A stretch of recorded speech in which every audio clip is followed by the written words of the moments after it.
नमस्कार, नेशन 24 में आपका स्वागत है। आज हमारे साथ मौजूद हैं राष्ट्रीय जनजन पार्टी के राष्ट्रीय अध्यक्ष आशुतोष कुमार जी और राष्ट्रीय महासचिव शैलेंद्र कुमार जी। राष्ट्रीय अध्यक्ष आशुतोष कुमार जी से आज हम बात करने जा रहे हैं और उनसे जानना चाहते हैं कि जो बीजेपी ने आज वर्चुअल रैली रखा है उस पर ये क्या कहना चाहते हैं। आशुतोष जी, बीजेपी ने वर्चुअल रैली आज किया है, क्या कहेंगे? बीजेपी की वर्चुअल रैली है और हमें लगता है कि सोशल मीडिया के माध्यम से ही है जी, डिजिटली प्लेटफॉर्म पर है और उनके जितने भी यहाँ पर कार्यकर्ता या पदाधिकारी सोशल मीडिया इस्तेमाल करने वाले हैं, उन सबों का अपमान बिहार बीजेपी को अपने जेब में रखने वाले सुशील मोदी के इशारे पर करवाया जा रहा है। कल की ये घटना, कल ऑडियो क्लिप हमारे पास आया था शेखपुरा जिलाध्यक्ष का, जिसमें वो खुलेआम एक जाति विशेष को गाली दे रहे हैं, उस पर अभद्र टिप्पणी कर रहे हैं और यहाँ तक कि अपने ही पार्टी के महिला नेत्रियों पर भी अभद्र टिप्पणी कर रहे हैं। तो एक तरफ ये वर्चुअल रैली कर रहे हैं, लोगों को जोड़ने का काम कर रहे हैं, और दूसरे तरफ इनके सड़क छाप लोग जिनको ये पदाधिकारी बना रखे हैं, सुशील मोदी जी के जेब में रहने वाले लोग जिलाध्यक्ष बन गए, वैसे लोग इनके कोर वोटर जिनके बदौलत ये बिहार में पिछले 15 साल से सत्ता में है और केंद्र में भी सत्ता में है, जिनकी वजह से कैलाश पति मिश्र जैसे लोगों की वजह से, चंद्रमोहन राय जी जैसे लोगों की वजह से, सीपी ठाकुर जी जैसे लोगों की वजह से बिहार में भाजपा का वजूद बन पाया, आज उन्हीं के समाज के अस्तित्व पर सवाल उठाया जा रहा है। क्या ऐसा लग रहा है कि आगामी चुनाव है, विधानसभा 2020 चुनाव है, तो ये वर्चुअल रैली के माध्यम से क्या ये आंकड़ा तैयार कर रहे हैं कि हाँ आखिर कितने वोट परसेंटेज हमें दिख रहा है, या ऐसा कुछ इनका आंकड़ा का तैयारी है क्या? ये इनके आंकड़े तो खास करके विधानसभा चुनाव में जहाँ भी इन्होंने आंकड़ा लगाया, सारे इनके आंकड़े फेल हो गए और हमें लगता है कि बिहार विधानसभा चुनाव 2020 में भी ये जो अंदाज़ा लगा रहे हैं या जिस विजन के साथ में अभी ये वर्चुअल रैली कर रहे हैं या जिस प्रकार के भी प्रचार प्रसार कर रहे हैं, हमें लगता है कि उसका परिणाम उलट ही इनको 2020 में दिखने वाला है। क्योंकि यहाँ सत्ता में बैठे लोग, अमित शाह जी चाहते हैं कि बिहार के लोग नीतीश कुमार के खूंटे से बंद कर रहे हैं और बिहार के लोगों ने नीतीश कुमार जी का खूंटा उखाड़ने का निर्णय ले लिया है। अब ये वर्चुअल रैली करें, चाहे जनजन रैली करें, चाहे जिस प्रकार से रैली करें, लोकसभा में जिस हिसाब से इनको बहुमत मिली, हमें नहीं लगता कि विधानसभा में इनको इस बार कोई बहुमत मिलने वाली है। क्या यही कारण है कि वर्चुअल रैली में बीजेपी तो है लेकिन एनडीए के कोई और पार्टी नहीं या जदयू नहीं है शामिल? जी हाँ, इनका तो हमने पहले भी कहा था कि ये कुर्सी का गठजोड़ है। 2015 के चुनाव में आपने देखा था कि कैसे भाजपा को छोड़कर नीतीश जी लालू जी के साथ चले गए, वापस फिर 6 महीने के बाद पलटी मार ली है। जिस प्रकार से कश्मीर में एनडीए पीडीपी के साथ में इन्होंने गठबंधन कर लिया, तो ये कुर्सी का गठबंधन है।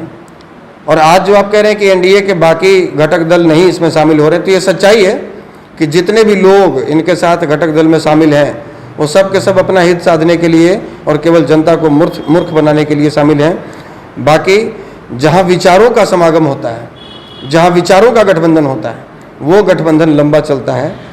तो क्या ऐसा सोच सकते हैं हम लोग कि चुनाव में ये टकरार भी दिखेगा और टकरार भी दिखेगा और टूट भी दिखेगी? निश्चित रूप से अभी से ही जो खबरें आ रही हैं, नीतीश जी अपनी खेमा तैयार करने में लगे हुए हैं, भाजपा वाले अपने खेमा तैयार करने में लगे हुए हैं, लोजपा में उनके राष्ट्रीय अध्यक्ष आए दिन उसी एनडीए में रहकर उसी का विरोध करते हैं। तो ये तो बिखराव अभी से देखने को मिल रहा है और चुनाव आते आते तक तो बिखर ही जाना है, इसमें कोई संदेह नहीं।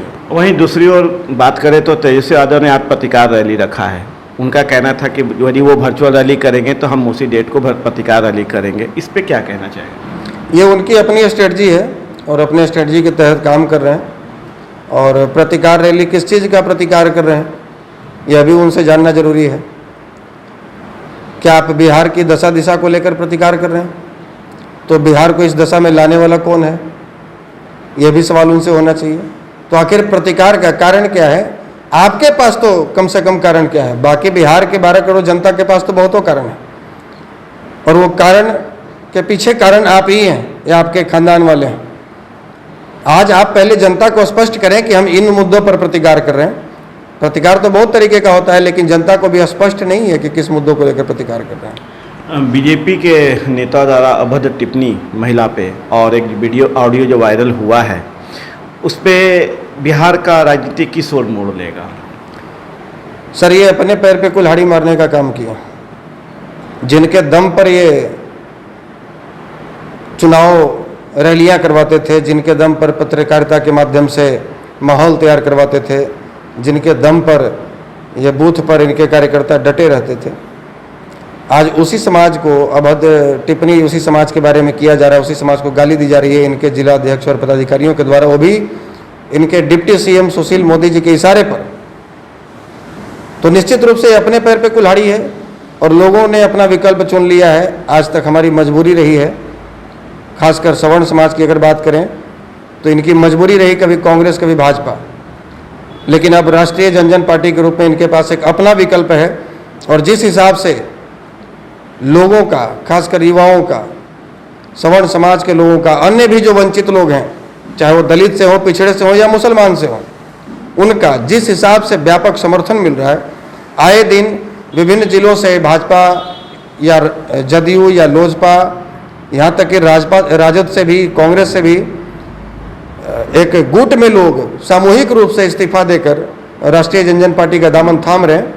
तो निश्चित रूप से इस बार का चुनाव जो है त्रिकोणीय होने वाला है और हमें पूरी उम्मीद है कि बिहार में इस बार नए विकल्प के रूप में लोग राष्ट्रीय जनजन पार्टी को चुनेंगे।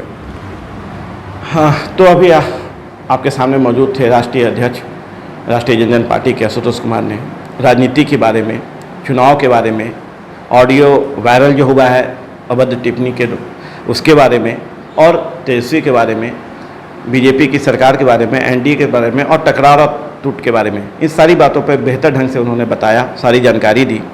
अब आने वाला चुनाव और आने वाला समय बिहार की राजनीति को किस करवट बदलेगा, कौन से सुरमा बनेंगे, कौन मुख्यमंत्री पद के दावेदार होंगे और कौन सामने आएंगे, ये तो अब आने वाला समय ही बताएगा। आप देखते रहिए नेशन 24। नमस्कार।